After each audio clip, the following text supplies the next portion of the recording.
मंदिर में रामनवमी का जो हादसा हुआ, मैं अपना दुख व्यक्त करता हूं। इस हादसे में जो लोग असमय हमें छोड़ गए, उन्हें मैं श्रद्धांजलि देता हूं। उनके परिवारों के प्रति अपनी संवेदना व्यक्त करता हूं। जो श्रद्धालु जख्मी हुए हैं, जिनका अस्पताल में इलाज जारी है, मैं उनके जल्द स्वास्थ्य की भी कामना करता हूं। साथियों, आज एमपी को अपनी पहली वंदे भारत एक्सप्रेस ट्रेन मिली है। वंदे भारत एक्सप्रेस से भोपाल और दिल्ली के बीच का सफर और तेज हो जाएगा। ये ट्रेन प्रोफेशनल्स के लिए, नौजवानों के लिए, कारोबारियों के लिए नई नई सुविधा लेकर के आएगी। साथियों, ये आयोजन जिस आधुनिक और भव्य रानी कमलापति स्टेशन पर हो रहा है, उसका लोकार्पण करने का सौभाग्य भी आप सबने मुझे दिया था।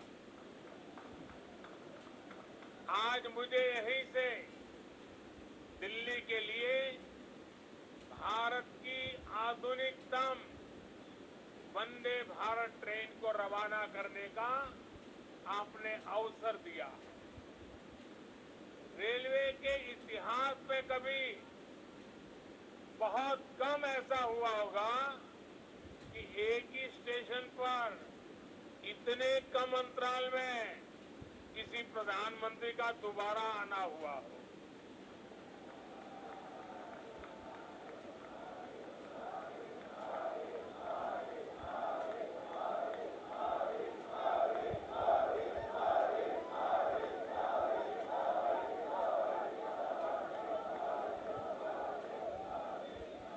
लेकिन आधुनिक भारत में नई व्यवस्थाएं बन रही है,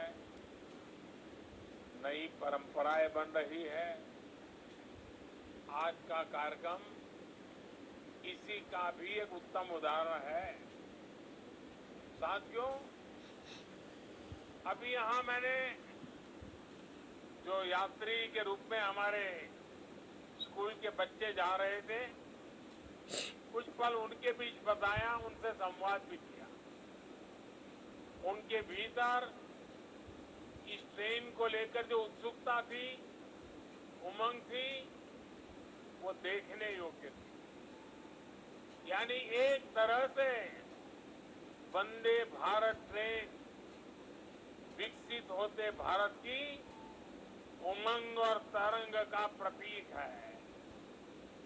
और आज जब ये कार्यक्रम तय होता था, तो मुझे बताया गया कि 1 तारीख को कार्यक्रम है। मैंने कहा, भाई 1 अप्रैल को क्यों रखते हो?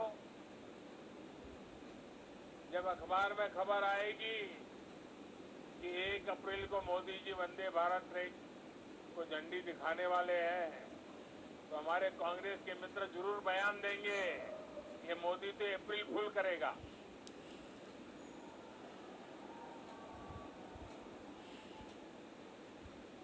लेकिन आप देखते हैं 1 अप्रैल को ही ये ट्रेन चल पड़ी है।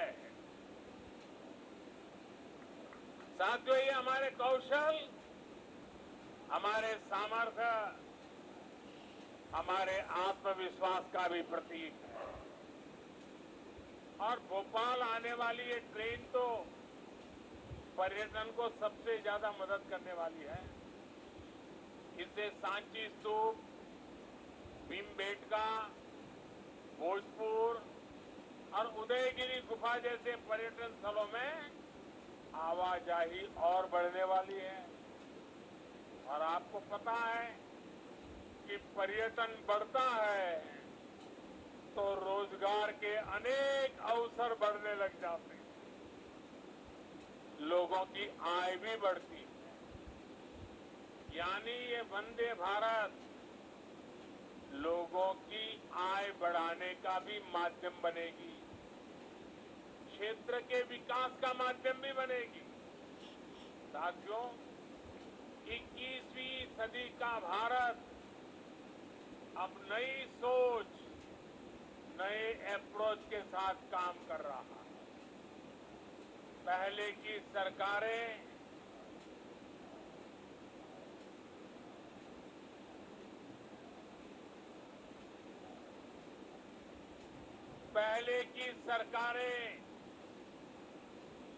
तुष्टीकरण में ही इतना व्यस्त रही कि देशवासियों के संतुष्टीकरण पर उनका ध्यान ही नहीं गया। वे वोट बैंक के तुष्टीकरण में जुटे हुए थे।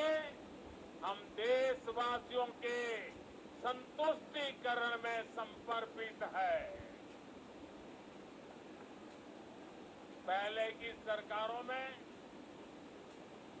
एक और बात पर बड़ा जोर रहा, वो देश के एक ही परिवार को देश का प्रथम परिवार मानती रही।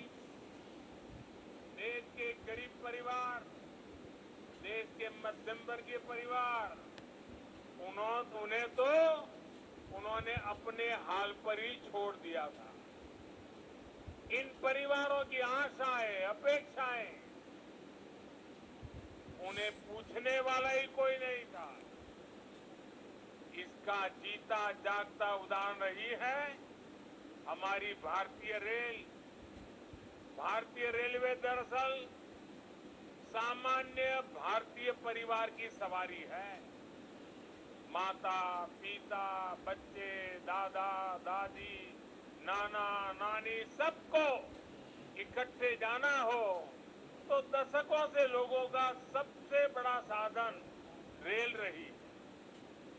क्या सामान्य भारतीय परिवार की इस सवारी को समय के साथ आधुनिक नहीं किया जाना चाहिए था? क्या रेलवे को ऐसे ही बदहाल छोड़ देना सही था? साथियों, आजादी के बाद भारत को एक बना बनाया बहुत बड़ा रेलवे नेटवर्क मिला था। तब की सरकारें चाहती तो बहुत तेजी से रेलवे को आधुनिक बना सकती, लेकिन राजनीतिक स्वार्थ के लिए, लोक लुभावन वादों के लिए रेलवे के विकास को ही बलि चढ़ा दिया गया। हाल तो ये थी, आजादी के इतने दशकों बाद भी हमारे नॉर्थ ईस्ट के राज्य ट्रेन से नहीं जुड़े थे। साल 2014 में जब आपने मुझे सेवा का अवसर दिया तो मैंने तय किया कि अब ऐसा नहीं होगा। अब रेलवे का कायाकल्प होके रहेगा। बीते 9 वर्षों में हमारा ये निरंतर प्रयास रहा है कि भारतीय रेल दुनिया का श्रेष्ठ रेल नेटवर्क कैसे बने। साल 2014 से पहले भारतीय रेल को लेकर क्या क्या खबरें आती थी, ये आप भली भांति जानते हैं। इतने बड़े रेल नेटवर्क में जगह जगह हजारों मानव रहित फाटक थे। वहां से अक्सर दुर्घटनाओं की खबरें आती थी। कभी कभी स्कूल के बच्चों की मौत की खबरें दिल दहला देती थी। आज ब्रॉडगेज नेटवर्क मानव रहित फाटकों से मुक्त हो चुका है।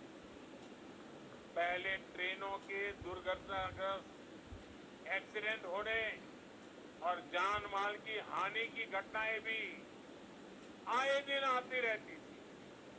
आज भारतीय रेल बहुत अधिक सुरक्षित हुई है। यात्री सुरक्षा को मजबूत देने के लिए रेलवे में मेड इन इंडिया कवच प्रणाली का विस्तार किया जा रहा है। साथियों, सुरक्षा सिर्फ हादसों से ही नहीं है, बल्कि अब सफर के दौरान भी अगर किसी यात्री को शिकायत होती है तो त्वरित कार्रवाई की जाती है। इमरजेंसी की स्थिति में भी बहुत कम समय में सहायता उपलब्ध कराई जाती है। ऐसी व्यवस्था का सबसे अधिक लाभ हमारी बहनों बेटियों को हुआ है।